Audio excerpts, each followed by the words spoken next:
Atonement movie లోతైన కథా వివరణ. బ్రియోని ఒక చిన్న అమ్మాయి. ఆమె ప్రపంచాన్ని నిజం కన్నా తన ఊహలతోనే ఎక్కువగా చూస్తుంది. తన జీవితాన్ని ఒక కథలా మార్చుకోవాలని ఆశపడుతుంది. ఆమె అక్క సిసిలియా, రాబీ అనే యువకుడిని ప్రేమిస్తుంది. కానీ బ్రియోని ఆ ప్రేమను అర్థం చేసుకోలేక దాన్ని తప్పుగా చూస్తుంది. ఒక రోజు జరిగిన ఒక సంఘటనను బ్రియోని తన మనసులో నేరంగా మార్చుకుంటుంది. సాక్ష్యం లేకపోయినా తన ఊహలే నిజమని నమ్ముతుంది. ఆ ఒక్క మాట రాబీ జీవితాన్ని జైల్లోకి నెట్టేస్తుంది. సిసిలియా ప్రేమను శాశ్వతంగా విరిచేస్తుంది.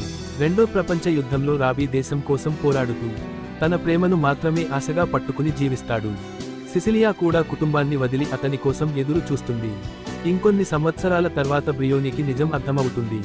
నేను ఒక అబద్ధంతో 2 జీవితాలను నాశనం చేశాను అని ఆమెకు బోధపడుతుంది. నిజం చెప్పాలని వెళ్లేలోపే రాబీ, సిసిలియా ఇద్దరూ ఈ ప్రపంచాన్ని వదిలిపోతారు.